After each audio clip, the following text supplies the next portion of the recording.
I stood on the front porch, adjusting the pale blue wool scarf Mom had knitted for my 10th birthday. I took a deep breath, filling my lungs with the damp, pine-scented air typical of suburban Seattle, trying to anchor myself in the peace I had fought so hard to return to. The wooden door swung open, but instead of my mother's warm, welcoming smile, I was met with the face of my brother, Kendrick. He looked pale, drained of all color, like a man who had seen a ghost. And right behind him, I saw my mother. She was on her knees on the cold hardwood floor. My duffel bag slid from my shoulder and hit the concrete with a heavy thud. My chest tightened instantly, as if a coil of barbed wire were being cinched around my ribs. The air stuck in my throat. In that split second, the disciplined, orderly world of a commanding officer crumbled inside me. Mom did not look up. She was trembling, using the hem of her worn-out apron to frantically wipe mud from the stiletto heel of a stranger standing above her. "Faster, you useless old thing," the woman hissed, her arms crossed, eyes filled with absolute contempt. Kendrick just stood there, head bowed, silent as a sinner. "I am Major Celia Olson." I had just returned from the hell of a combat zone seeking peace, only to realize that true hell wasn't in the desert. It was right here, in my mother's house. Why was the woman who had sacrificed her entire life for her children living like a slave? I stepped past Kendrick as if he were nothing more than an empty sandbag. The air inside did not smell of the pecan pie or lavender essential oils Mom used to love. Instead, it reeked of industrial bleach, the sterile, chemical sting of a field hospital. My mother, Ruth, scrambled to her feet. She quickly hid her hands behind her back. Even in the dim light, I could see they were red, cracked, and swollen. She looked at me, and her eyes held no joy of reunion, only sheer terror. "Celia," she stammered, her voice thin and brittle. "Why didn't you call the house? I haven't finished cleaning." Her eyes darted toward the woman, Camille, with the flinch of a dog expecting to be kicked. Camille didn't even grant me the courtesy of eye contact.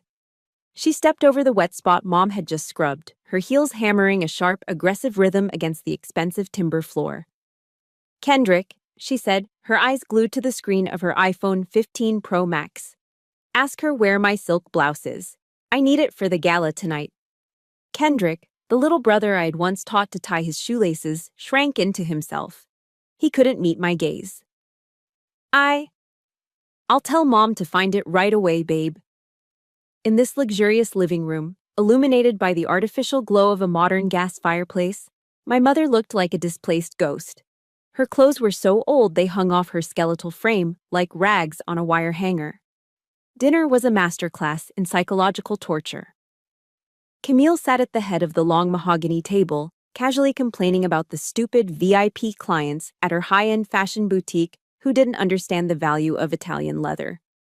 Kendrick nodded along, laughing on cue, a hollow, pathetic sound. And Mom? Mom didn't have a chair. She stood by the kitchen island, clutching a shaker of sea salt and a pepper grinder, waiting, watching, ready to sprint if Camille so much as twitched a finger. I pulled out the empty chair next to me. The legs scraped loudly against the floor, silencing the room. "Mom," I said, my voice steady but heavy. "Sit down, eat." The air in the room froze. Camille stopped chewing. She dabbed the corner of her mouth with a linen napkin and smirked, a look of pure toxicity. "Oh, Major," she drawled, her voice dripping with mock sweetness. "We have rules here. Ruth prefers to stand. It helps with her digestion, doesn't it, Ruth?" My mother looked at the floor, her eyes swimming with unshed tears. She nodded, a jerky, broken motion. Yes, Celia. It's better for me." I gripped my steak knife so hard my knuckles turned the color of bone.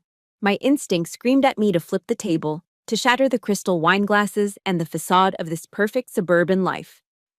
But the officer in me took control. Assess, analyze, act. If I exploded now, the hostage, my mother, would pay the price later. I stood up, tossing my napkin onto my untouched plate. "I'm not staying here," I said. The tone was not a request. It was a declaration. Kendrick let out a breath of relief, the exhale of a coward who thought he had escaped confrontation. I picked up my bag and walked to the door, but as I passed Camille, I leaned down. I put my lips close to her ear, close enough that she could feel the heat of my suppressed rage. "Enjoy your dinner," I whispered, my voice low and sharp as a razor blade. "Because it might be the last good meal you taste for a very long time." I saw the shiver run down her spine. I didn't wait for a response. I walked out into the cold Seattle night, crossing the street not to the airport, but to the Motel 6 directly opposite the house. I tossed my bag on the cheap bed and moved to the window. I pulled the curtains back just an inch. From here, I had a direct line of sight into the kitchen window. Mission status changed. This was no longer a homecoming. This was a reconnaissance operation, and I would not leave until the target was neutralized. The room at the Motel 6 smelled of stale cigarette smoke and cheap lemon cleaner, a stark contrast to the sterile, hospital-scented prison across the street. I did not sleep. Sleep is a luxury for civilians. For a soldier in enemy territory, sleep is a liability. I sat in a plastic chair pulled right up to the window, the curtains drawn just enough to accommodate the lens of my military-grade binoculars. My breath fogged up the cold glass. Outside, the Seattle mist was thick, clinging to the street lamps like a shroud, the temperature hovering near freezing. 4 o'clock in the morning. The kitchen light in Kendrick's house flickered on. Through the magnified lens, the scene was crystal clear, and it tore through my composure. Mom was not sleeping in the guest room. She wasn't even on the couch. I watched, my grip tightening on the binoculars, as she rolled up a thin, foam camping mattress she had laid out on the tiled floor of the pantry. She looked like a refugee in her own son's home. She didn't start her day with a moment of peace or a hot tea. Instead, she moved to the laundry sink. She plunged her hands into the water. Even from here, I knew the water was ice cold. She began to scrub a pile of delicate, colorful silk garments, Camille's blouses. I remembered Camille's voice from dinner. "The machine ruins the fibers, Ruth." So, my 65-year-old mother was hand-washing them at 4 in the morning. I zoomed in. Her hands, once soft and warm when she tucked me in as a child, were now raw, swollen, and red, resembling old, knotted ginger roots. She rubbed her knuckles to get warmth back into them, then went right back to scrubbing. 7 o'clock in the morning. The prince and princess awoke. I watched Camille descend the stairs in a silk robe that probably cost more than Mom's Social Security check. She sat at her vanity table near the window, her face twisted in a permanent scowl. I couldn't hear the words through the glass, but I could read the body language, and the volume was loud enough to penetrate the double-paned windows. "Where is my coffee?" she screamed. "It has to be sugar-free almond milk, you senile old woman."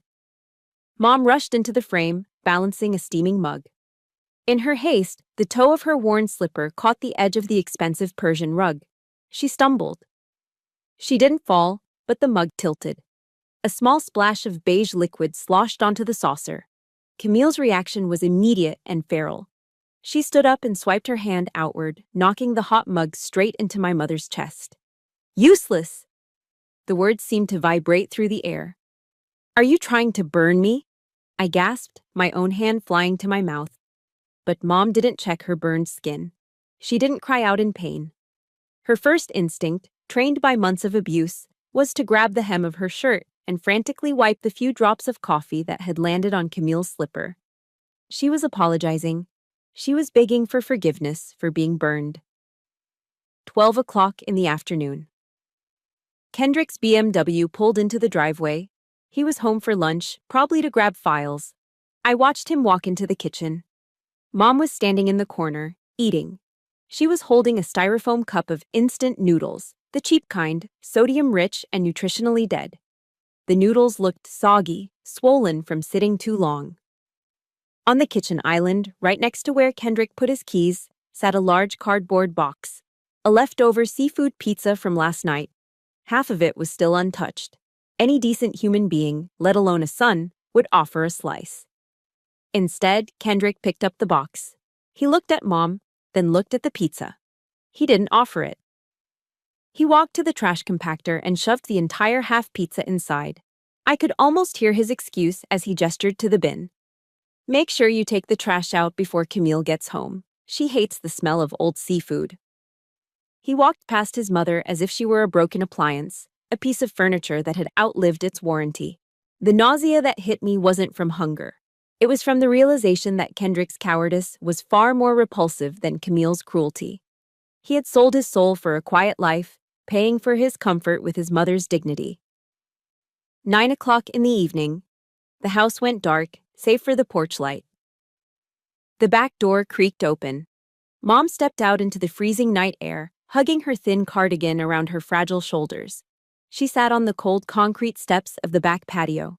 She reached into her pocket and pulled out a small, rectangular object.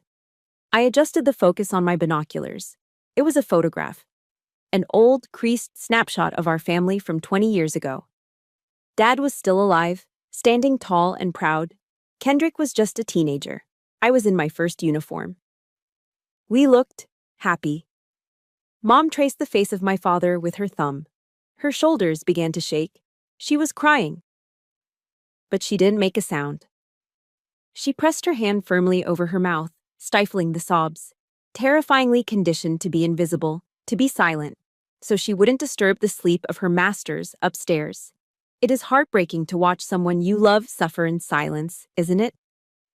If you believe that every mother deserves to be treated with dignity and respect, please take a moment to tap the like button and comment "Respect" below. Let's show that we stand with Ruth. I lowered the binoculars. The plastic casing was wet with my own tears. In the Bible, there is a commandment my mother recited to us every Sunday. Honor thy father and thy mother. Looking at that house, I realized Camille and Kendrick weren't just being mean. They were desecrating that commandment. They were spitting on it. The image of my mother, alone in the cold, silencing her own grief to serve her abusers, snapped the final tether of my restraint. The surveillance log was closed. The evidence was undeniable. I stood up and packed the binoculars away. I was done watching. Tomorrow, I would not be a witness. I would be the consequence. I was in the middle of zipping up my tactical duffel bag, preparing my gear for a confrontation I had planned for the next morning. Then the sound tore through the quiet suburban street. It was the unmistakable, violent crash of heavy metal hitting ceramic tile. It came from across the street. I grabbed the binoculars. Through the lens, the kitchen was a scene of chaotic misery. My mother had been on her feet for 18 straight hours. Her body simply gave out. She had been lifting a heavy stockpot of boiling chicken noodle soup from the stove, and her grip had failed. The pot hit the floor. A cloud of scalding steam erupted, instantly fogging the window. But what happened next made my blood run cold. Camille did not rush to see if my mother was burned. She did not check for injuries. She lunged forward like a rabid animal. She grabbed my mother by the shoulders and slapped her. It was a vicious, open-handed strike that snapped my mother's head back. Mom lost her balance on the slick, soup-covered floor and fell backward. Her head cracked against the corner of the massive stainless steel refrigerator. She slumped to the floor and did not get up. Kendrick was standing right there. He froze. He just watched, his hands hanging uselessly at his sides as his wife assaulted the woman who gave him life. I don't remember leaving the motel room. I don't remember crossing the asphalt road. My world narrowed down to a singular tunnel of red-hot focus. I reached the back door of their house. It was locked. I didn't bother knocking. I stepped back, pivoted on my left foot, and unleashed a military-grade breaching kick, driving the heel of my combat boot directly beside the deadbolt. Crack! The wood frame splintered with a sound like a gunshot. The door flew open, slamming against the interior wall, vibrating the entire house. I stepped into the kitchen, bringing the freezing night air and a storm of violence with me. Kendrick screamed, jumping back against the counter. Camille spun around, her face draining of all color as she saw me. I ignored them both. I dropped to my knees beside Mom. She was groaning, clutching the back of her head. I pulled her hand away gently. Blood. Bright red arterial blood was matting her gray hair. You broke my door!" Camille shrieked, her voice shrill and trembling with indignation. "Get out of my house." I stood up slowly. I turned to face her. The air in the room seemed to vanish. I didn't shout. I didn't scream. I spoke with the deadly, quiet calm of an officer who has decided the enemy's fate. "If you speak again," I said, my voice low, "I will not be responsible for what happens to you." Camille opened her mouth to argue. I closed the distance between us in 2 strides. I invaded her personal space, forcing her back against the sink. I leaned in, my face inches from hers, my eyes locking onto hers with the intensity of a sniper scope. "Listen to me very carefully," I whispered. "If you ever touch her again, if you even look at her the wrong way, I will come back. And I will break every single finger on the hand you used to hit her." That is not a threat, Camille. That is a promise from a major in the United States Army. She stopped breathing. Her eyes went wide with genuine primal fear. She realized that her money, her status, and her arrogance meant absolutely nothing in the face of raw, disciplined violence.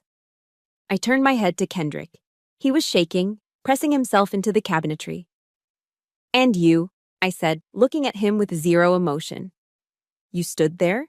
You watched her bleed?" "Celia, he stammered. "You're dead," I cut him off. "The brother I knew is dead. You are just a stranger to me now."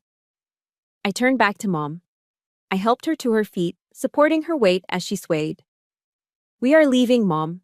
Get your purse. We are going right now."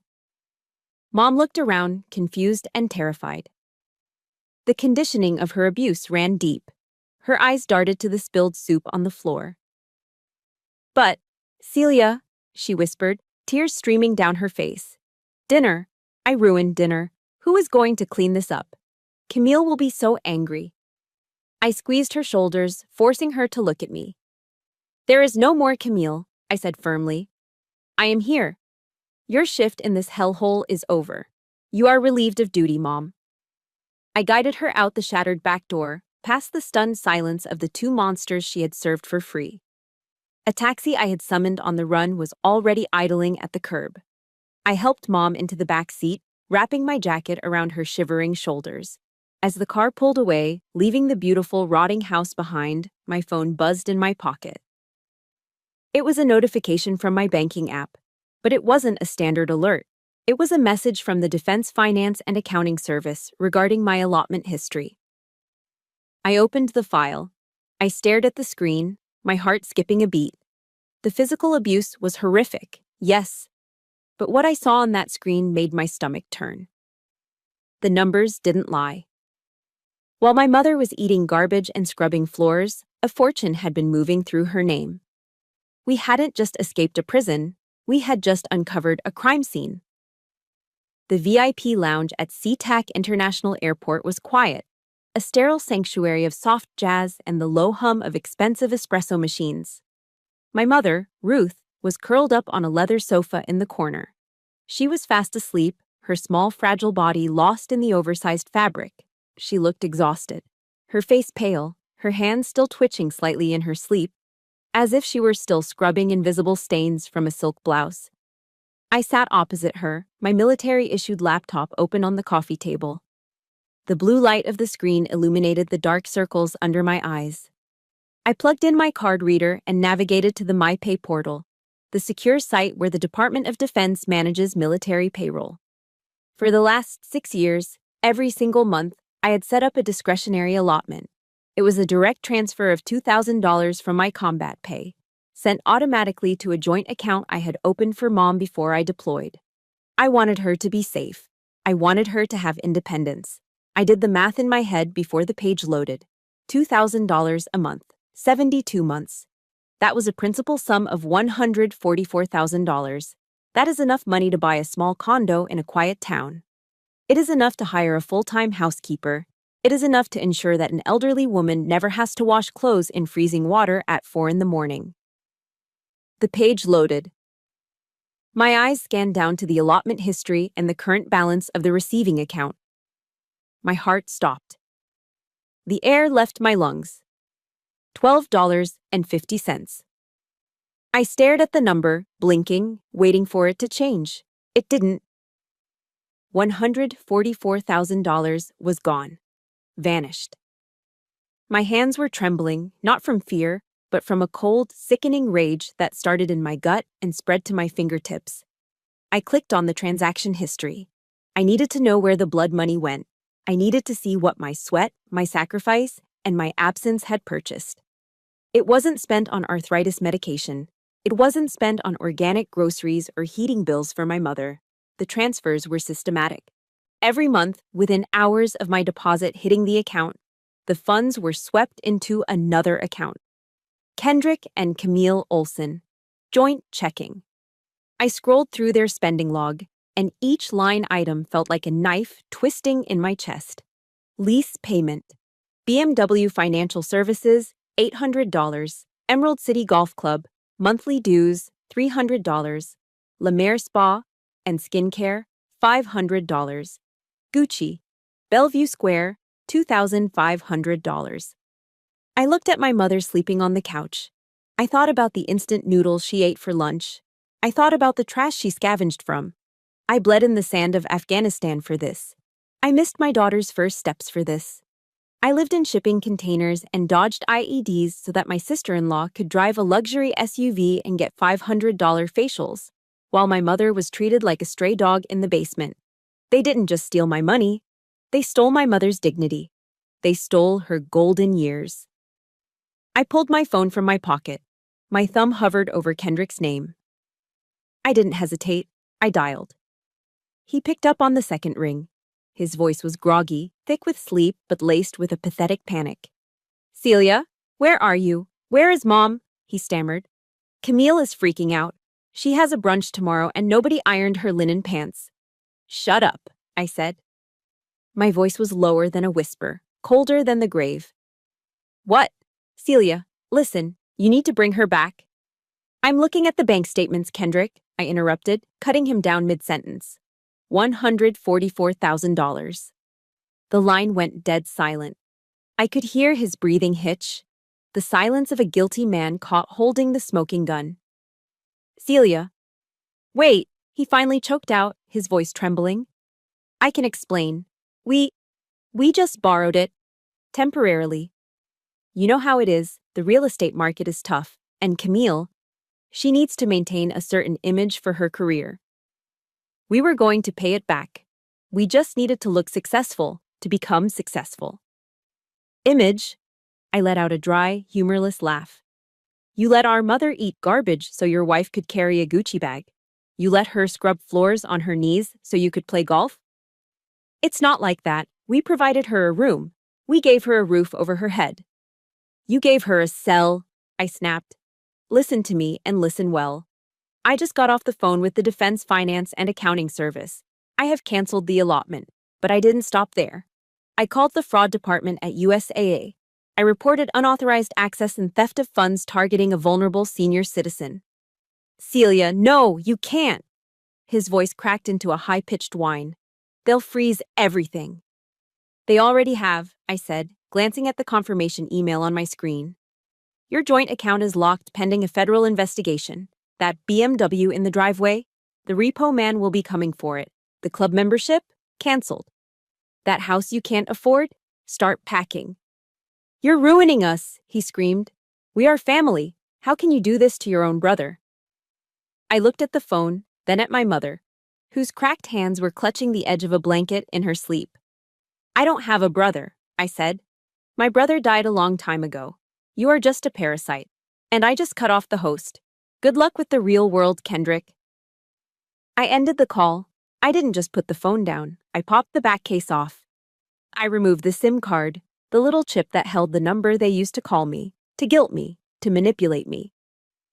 I snapped the plastic in half. I walked over to the trash can near the buffet line and dropped the broken pieces into the bin. I walked back to the couch and gently placed a hand on Mom's shoulder. She stirred, blinking her eyes open, looking up at me with that habitual fear. "It's okay, Mom," I said softly, closing the laptop. "The bad dream is over. We are going home." Kendrick was gone.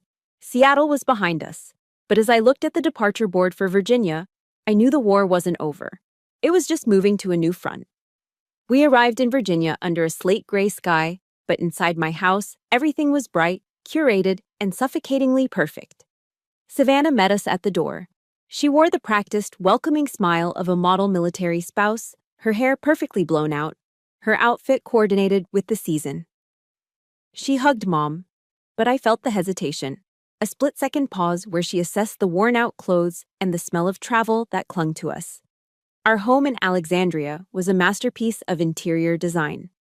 It was the kind of house that belonged in a magazine spread: white walls, beige accents, and everything arranged by color and texture. It was beautiful. And for my mother, it was terrifying. Daisy, my 5-year-old daughter, was the only burst of genuine, unfiltered joy. She squealed and wrapped her arms around her grandmother's legs. But Mom didn't relax. She stood stiffly in the entryway, clutching her battered handbag like a shield. When we moved to the living room, Mom hesitated. She looked at the sofa, a pristine, cream-colored linen sectional that Savannah treated like a holy relic. Mom looked at her own pants, which were faded and slightly stained from the flight, and then she backed away. She didn't sit. She found a corner near the wall and stood there, her hands nervously smoothing her shirt, her eyes darting around the room looking for a chore to do. It was the reflex of a caged animal that had been released, but still felt the bars. She believed she had to work to exist. 2 weeks passed, and the relief of the rescue began to curdle into a silent, grinding tension. Mom's trauma did not disappear just because the zip code had changed. In fact, her survival habits began to clash violently with Savannah's obsession for order. It started at 4 o'clock in the morning. I would wake up to the sound of soft scrubbing. Mom would be down in the kitchen, washing the hardwood floors on her hands and knees before the sun came up. She did it because she thought she had to earn her keep. But to Savannah, it was a nuisance. "Celia, I can't sleep," Savannah whispered one morning, her voice tight with irritation. "Why is she cleaning a clean floor? It's unnerving. She moves around the house like a ghost." Then came the food. I found little Ziploc bags hidden in the back of Mom's nightstand drawer. Half-eaten biscuits, a few grapes, a slice of cheese wrapped in a napkin. She was hoarding food, terrified that the fridge might be locked again. But Savannah didn't see the tragedy. She only saw the mess. "We have ants, Celia," Savannah announced one evening, slamming a drawer shut. "Ants in the guest room because your mother is stashing trash in the furniture. I can't find my spice jars because she rearranges them every day. I know she has been through a lot, but she is driving me crazy." The breaking point was not an explosion, but a sigh. It was a Tuesday evening. We were in the living room. Mom was eating a cracker, trying to make herself small on the edge of a wooden chair.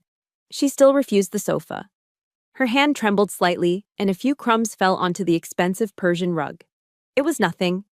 A few specks of dust. But Savannah let out a sigh. It was a long, loud, theatrical exhale of exhaustion. She didn't say a word. She just stood up, marched to the utility closet, and grabbed the Dyson vacuum. She turned it on right next to Mom's feet. The sudden roar of the machine in the quiet room sounded like a weapon engaging. Mom flinched violently. She dropped the cracker, her hands flying up to cover her face, her body curling inward. Her face went pale, her eyes wide with panic. She wasn't seeing Savannah cleaning a rug. She was seeing Camille about to strike. She started mumbling, I'm sorry, I'm so clumsy." Savannah rolled her eyes, shouting over the noise of the vacuum. "Oh my God, Ruth, relax! It's just a vacuum. I told you to eat at the table." I shut the vacuum off. The silence that followed was ringing in my ears. Mom was trembling, wiping invisible tears from her cheeks. Later that night, in our bedroom, I tried to bridge the gap. "Savannah, please," I said, keeping my voice low. "She has PTSD, loud noises, sudden movements. She thinks you're going to hit her. You have to be patient." Savannah was sitting at her vanity, aggressively removing her makeup. She spun around to face me, and I saw the stress etched into her features. She wasn't evil, but she was civilian. She didn't understand that safety is a feeling, not just a location. "I have limits too, Celia," she snapped. "I am working on 3 major design projects. I need peace in my own home. I can't walk on eggshells every time I turn on an appliance. I want my space back." She is my mother, I said, feeling a wall rising between us. She has nowhere else to go. Savannah stood up, her face flushed with frustration. She looked me in the eye and delivered the words that severed the last thread of my hope. Look, I love you, and I feel bad for her. But this is our house, Celia. It is not a refugee camp. She turned off the light and got into bed, turning her back to me. I stood in the dark, listening to the silence of the house. I realized then that I had extracted Mom from the war zone, but I hadn't brought her to safety. I had just brought her to a different kind of battlefield, one where she was an unwanted burden, an unsightly stain on a perfect white canvas. And for the first time, I felt completely alone in the marriage I thought was my sanctuary. That fateful Tuesday afternoon, I clocked out early from the Pentagon. The traffic on Interstate 395 was surprisingly light, and for the first time in weeks, I felt a flicker of hope. Maybe tonight I could cook dinner. Maybe we could sit down, me, Savannah, Mom, and Daisy, and actually function like a family. I unlocked the front door, expecting the silence of the suburbs. Instead, I walked into a wall of noise. It was a sound that made my stomach turn over, shouting, high-pitched, aggressive, furious shouting. I dropped my keys and ran into the living room. The scene before me froze in time, etched into my memory like a combat photograph. My mother was on her knees. She was scrambling on the floor, her hands trembling violently as she tried to pick up the jagged shards of blue and white porcelain. It was the Ming vase, an antique reproduction Savannah had bought at an estate sale for $2,000. She treated that vase like a child. Now it was in pieces. But I didn't care about the vase. I stared at the floor. A drop of bright red blood fell from my mother's finger and landed on the pristine, snow-white wool carpet. Then another drop, and another. She had cut herself on the sharp ceramic. She was bleeding. Standing over her was Savannah, my wife, the woman I loved. Her hands were planted on her hips, her face flushed a deep, angry crimson. She wasn't helping Mom. She was screaming at her. "What is wrong with you?" Savannah yelled, her voice echoing off the high ceilings. "I told you 1,000 times not to touch my decor. Are you deaf? Or are you just senile?" Senile. The word hung in the air. And then, the world shifted. It happened in slow motion. My vision tunneled. The edges of the room blurred into darkness. I looked at Savannah, but I didn't see my wife. Her face distorted, morphing into the sneering, contemptuous face of Camille. The expensive Virginia living room dissolved into the cold, bleach-scented kitchen in Seattle. Mom was on her knees. Mom was bleeding. Mom was terrified. The enemy had breached the perimeter. Threat level, critical. My rational brain, the part of me that was a loving partner and a mother, shut down. The soldier took over. The alpha wolf protecting the wounded pack member surged forward. I didn't think. I didn't breathe. I moved. I crossed the room in 2 strides. I shoved Savannah away from my mother. It wasn't a gentle push. It was a tactical maneuver to clear the threat.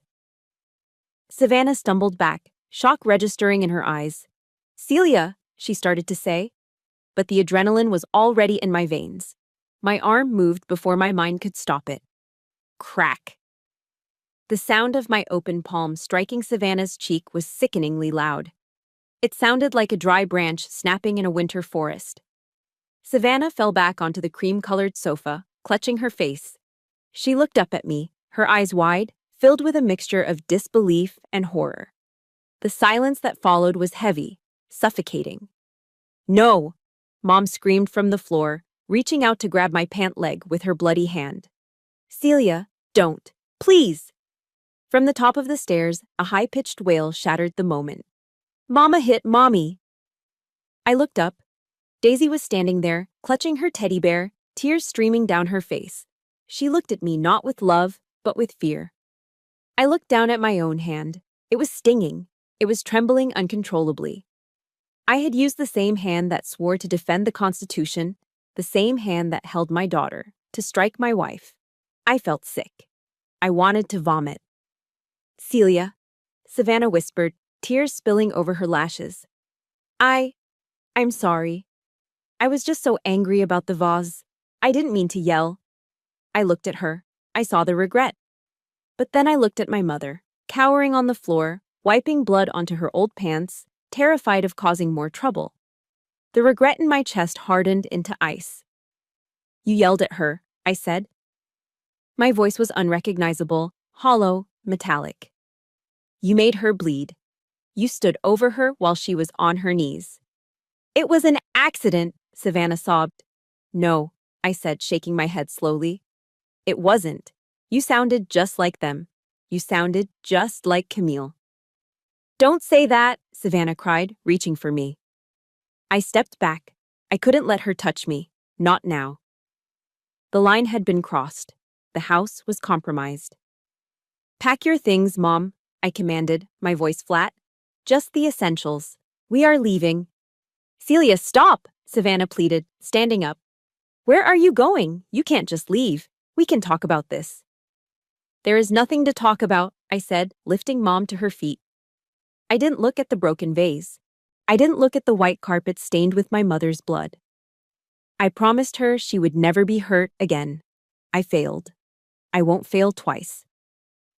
This is the hardest choice a person can ever make. Celia is torn between the love for her wife and the duty to protect her mother. Violence is never the answer, but the instinct to protect a parent is powerful. If you were in Celia's boots, who would you choose? Your spouse or your mother? Please take a second to hit that like button and comment Team Mom or Team Wife below. I want to know what you would do. I grabbed my duffel bag, the one I hadn't fully unpacked since Seattle. I guided Mom out the front door, into the biting Virginia wind. Behind me, I heard Savannah sobbing my name. I heard Daisy crying for her mama. Every sound was a knife in my heart. But I didn't turn around. I put Mom in the car, got in the driver's seat, and drove away into the dark, leaving the perfect house and my shattered marriage in the rearview mirror. I rented a small 2-bedroom apartment in a brick walk-up in Old Town Alexandria. It was 20 miles away from the pristine, color-coded prison I used to call home. There were no Ming vases here. There were no cream-colored linen sofas that cost more than a used car. The furniture was basic, functional, and sturdy. This was our new fortress. For the first week, I ran our lives with the strict discipline of a boot camp, but for a different purpose. We didn't wake up to work. We woke up to breathe. We ate meals at set times. We took long walks along the Potomac River every afternoon, watching the gray water flow by. I cut off all contact with Savannah. I didn't answer her texts. I didn't listen to her voicemails. This wasn't just to protect Mom. It was a self-imposed punishment. I had crossed a line I promised never to cross. I had used violence against the woman I loved. The silence of my phone was the penance I paid for that slap. But in this quiet simplicity, something miraculous began to happen. Without the judgmental gaze of Savannah, without the constant fear of leaving a crumb or making a noise, Mom began to thaw. The hoarding stopped first. I no longer found half-eaten biscuits wrapped in napkins hidden in her drawers. She realized that the refrigerator was hers, too. She realized that hunger was no longer a threat. Then, the cooking returned. Not as a chore, not as a frantic attempt to avoid punishment, but as an act of love. One Tuesday afternoon, I unlocked the door and was hit by a scent that instantly transported me back to my childhood in the South. It was the rich, warm smell of toasted pecans, brown sugar, and melting butter. Mom was in the tiny galley kitchen, humming a hymn to herself. She was making her signature pecan pie. She looked up when I entered, her face flushed from the heat of the oven. "I thought we could use a treat, Celia," she said. She wasn't trembling. She wasn't apologizing for using the oven.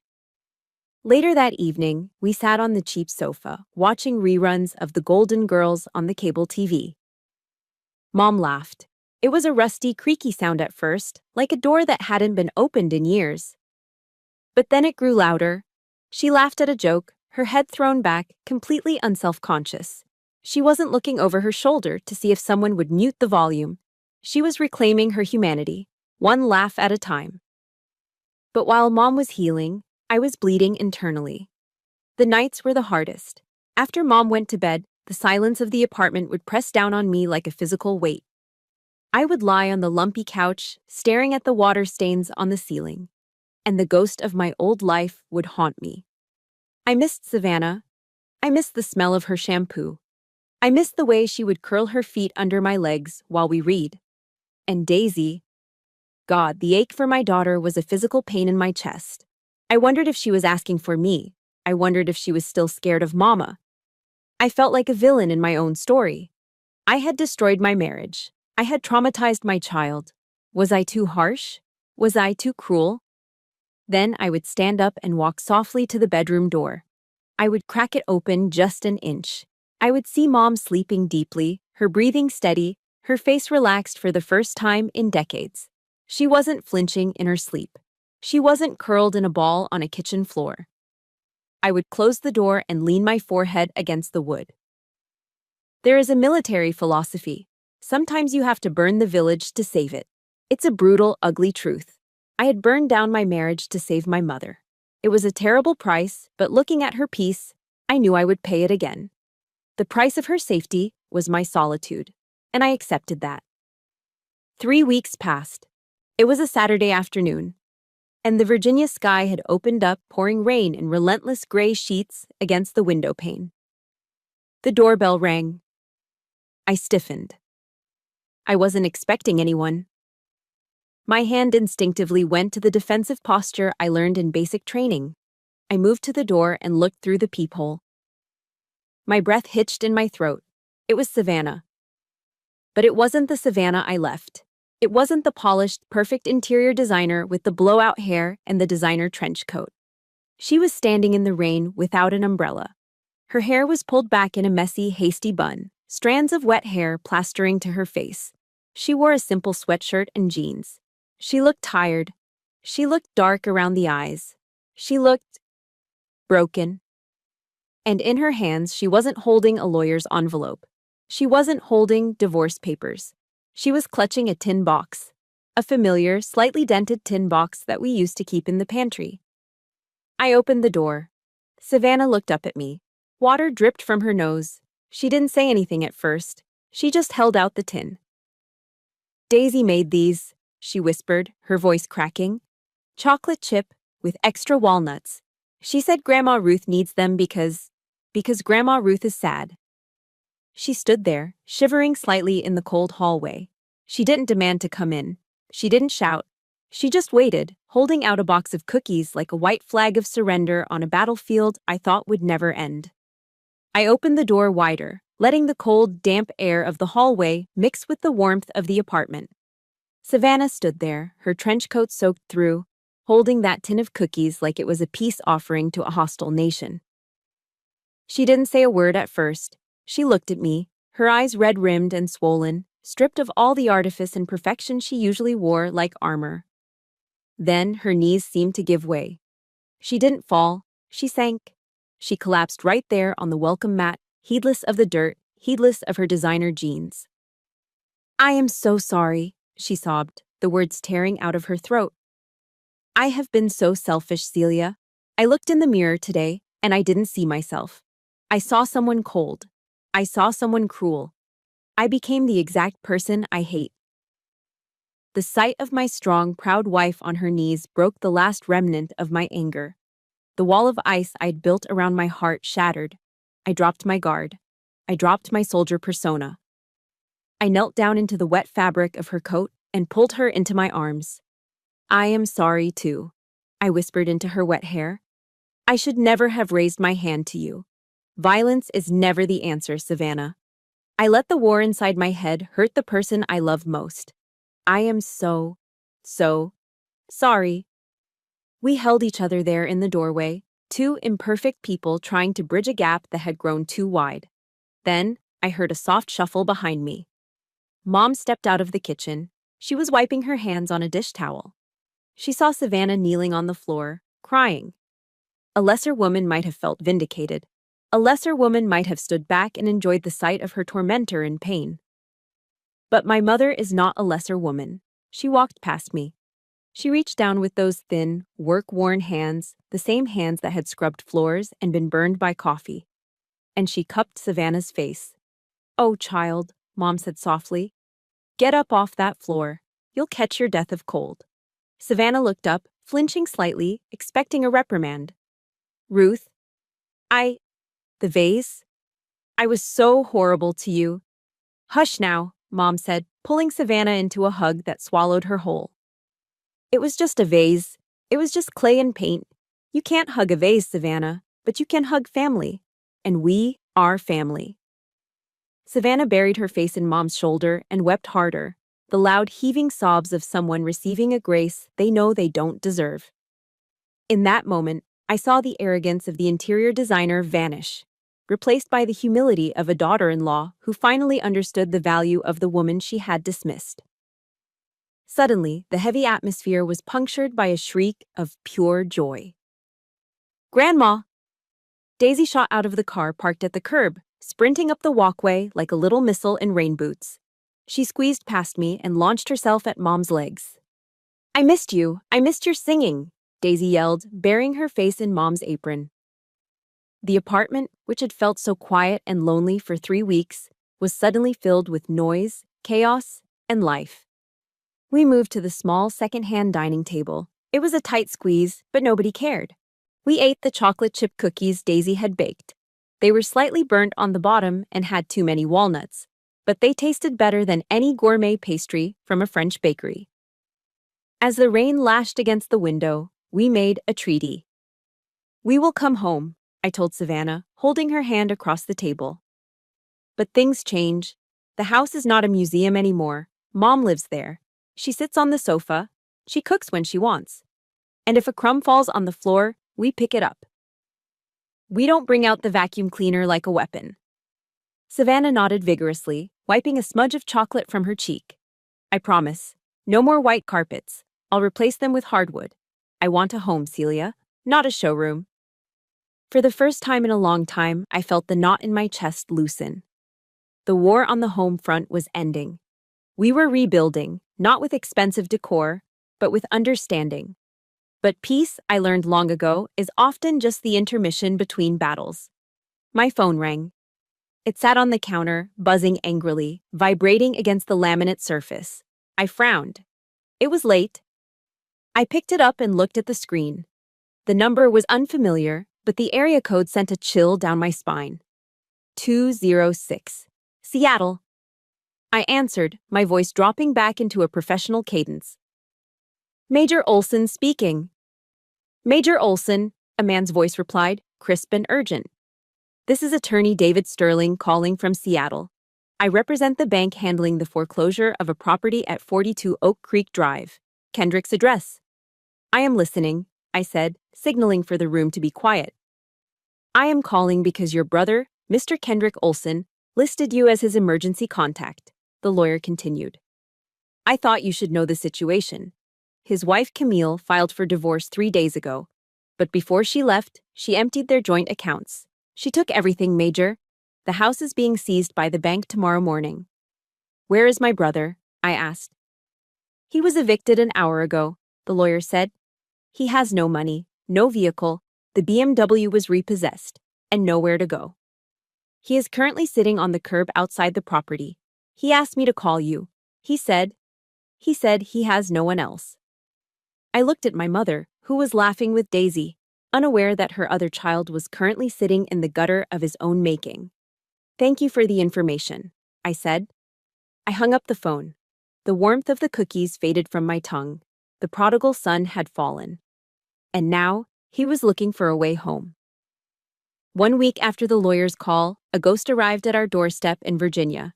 He didn't pull up in the pearl-white BMW X5 that he used to wash every Sunday while ignoring his mother. He didn't arrive wearing an Italian silk suit or a Rolex watch.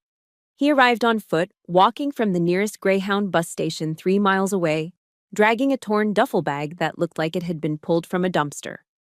I watched him through the window before I opened the door. Kendrick looked 20 years older. His face was gaunt, covered in patchy, unkempt stubble. His clothes were wrinkled and hung loosely on his frame, smelling faintly of diesel fumes and unwashed despair. When I opened the door, he didn't even try to stand tall. He collapsed. He fell to his knees on the concrete porch, right where Savannah had knelt just days before. But this was different. This wasn't the humility of a wife who made a mistake. This was the total destruction of a man who had lost his soul. Celia, he croaked, his voice cracking from dehydration. She took it all. Camille. She took the accounts. She took the car. I have nothing. I haven't eaten since yesterday. Please, help me. Mom stood behind me, her hand covering her mouth to stifle a gasp. She was seeing her baby boy reduced to a beggar. I looked down at him. A week ago, I would have felt rage. Now, I just felt a cold, clinical pity. I looked at him like I would look at a soldier who had deserted his post and come crawling back when the enemy overran his position. You deserve this, I said. My voice was flat, devoid of warmth. You chose her, Kendrick. You chose the lifestyle. You chose the image. You let Mom eat scraps so you could play the big shot. And now that the money is gone, and the wife is gone, suddenly you remember you have a family? He sobbed, his head bowing until his forehead touched the dirty welcome mat. I know I'm garbage, just don't turn me away. I began to close the door. I'm not running a shelter for parasites. Celia. Mom's hand clamped onto my wrist. Her grip was surprisingly strong. I looked at her. Her eyes were filled with tears, but her jaw was set. He is your brother, she whispered fiercely. He is my son. We do not leave our wounded behind. You taught me that.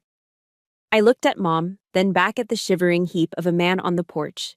I took a deep breath, letting the icy air fill my lungs. Get up, I barked. It was my command voice, the voice that made privates at basic training freeze. Kendrick scrambled to his feet, wiping his nose on his sleeve. Listen to me, I said, stepping out onto the porch to face him. Mom says you stay, so you stay. But the free ride? That ended in Seattle. You want to be a man? Then you are going to learn what that word actually means. I'll do anything, he stammered. I'll clean the house. No. I cut him off. You won't be touching a vacuum. I made a call this morning to an old contact of mine. He runs a logistics supply depot near the Quantico base. They need loaders. It is back-breaking work. Lifting 50-pound crates for 10 hours a day, minimum wage, no air conditioning. Kendrick's eyes widened. He had never done a day of manual labor in his life. You start tomorrow at 0600, I continued, relentless.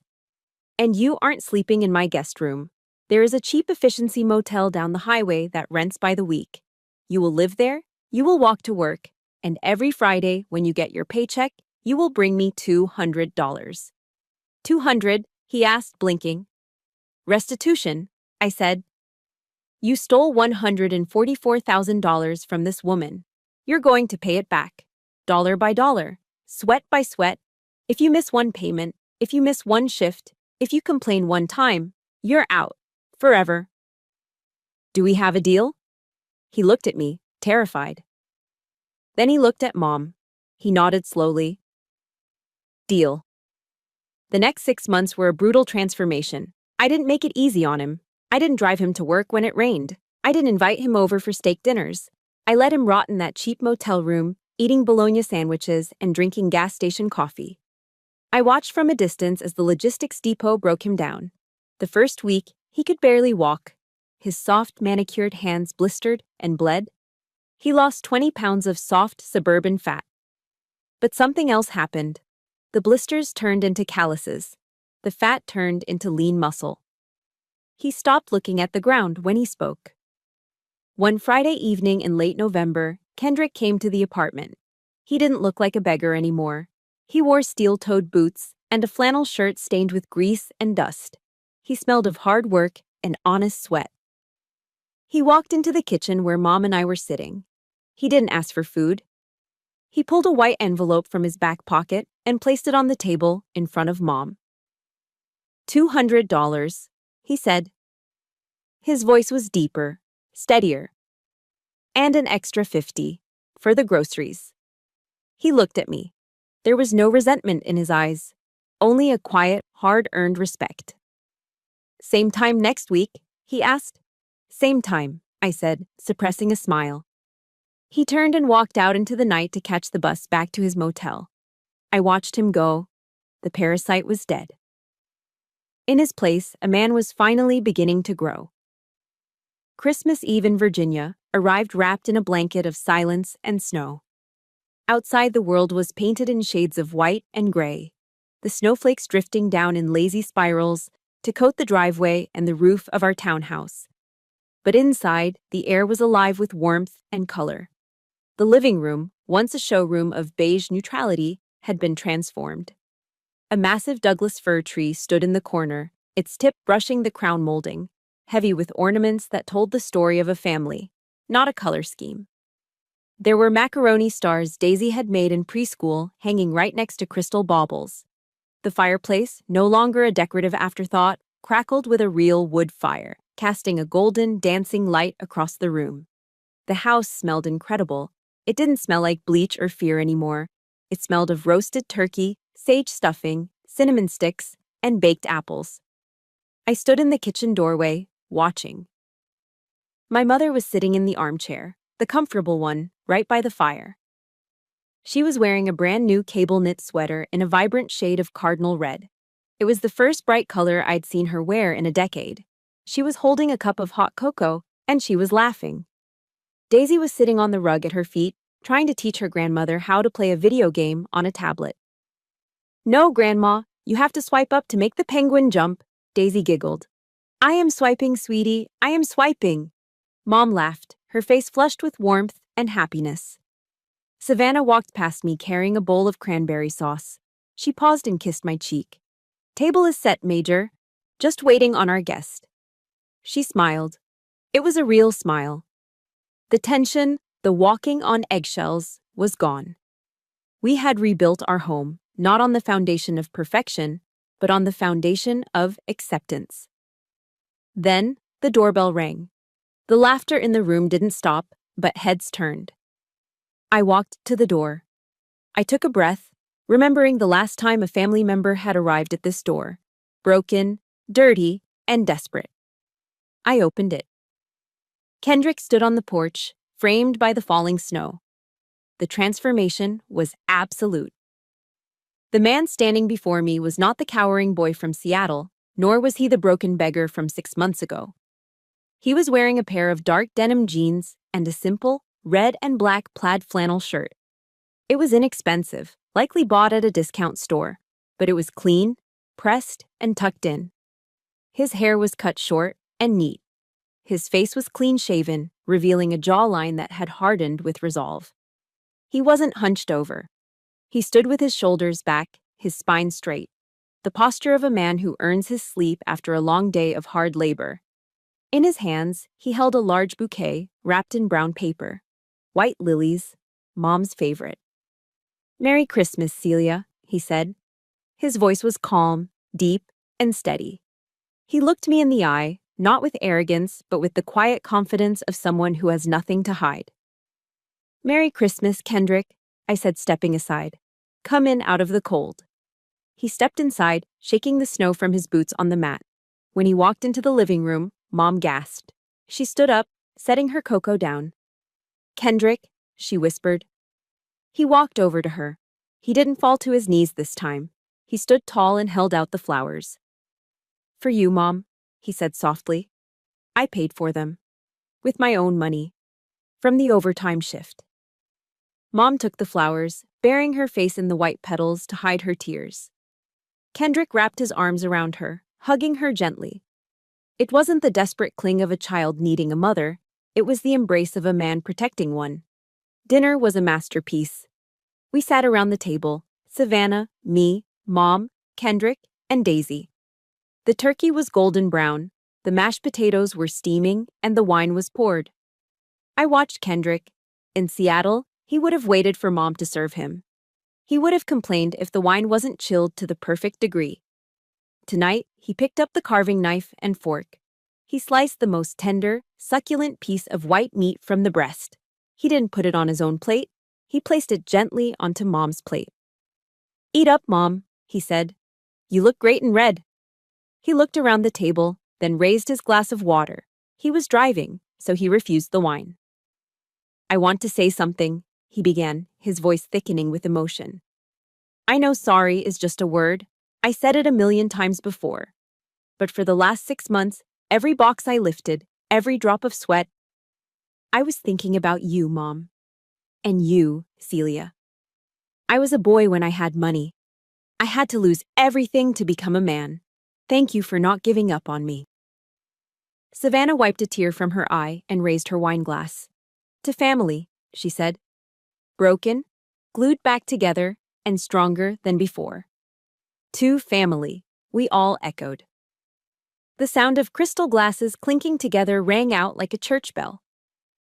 Late that night, after the gifts were opened and the house had quieted down, I stepped out onto the front porch. The snow had stopped falling, leaving the world covered in a pristine, glittering blanket of white.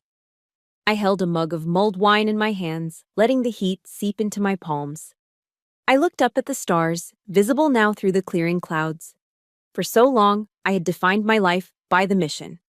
Identify the threat, neutralize the enemy, protect the asset. I had applied that logic to my own family. I saw Camille as the insurgent, Kendrick as the collaborator, and Mom as the hostage. I was right to fight. I was right to breach the door. But as I stood there in the silence, I realized that the greatest victory of a soldier isn't the battle itself. It isn't the adrenaline of the rescue or the satisfaction of punishment. The greatest victory is standing down. It is watching your mother laugh without fear. It is watching your brother stand tall with dignity. It is watching your wife create a home that welcomes the messy, imperfect reality of life. Discipline had been the skeleton that held us upright when we were broken. But love, messy, complicated, patient, and forgiving love, was the flesh and blood that made us live again. I took a sip of the warm, spiced wine and smiled into the darkness. The hostile territory was gone. The perimeter was secure. Mission accomplished, I whispered to the night.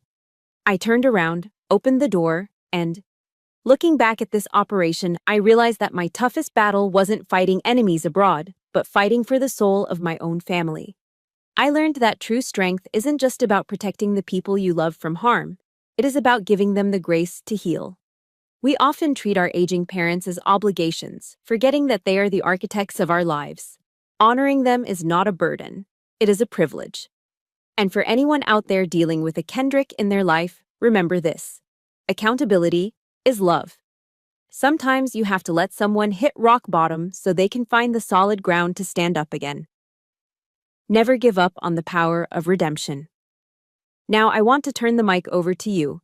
Have you ever had to make a difficult choice to protect your peace or your family? Or perhaps you have a story of forgiveness that changed a life? Please share your thoughts in the comments below. I read every single one, and your story might inspire someone else who is struggling today. If you enjoyed this journey with the Olsen family, please subscribe to our channel and hit that notification bell. From my home to yours, I wish you a happy new year filled with health, reconciliation, and endless love. Dismissed.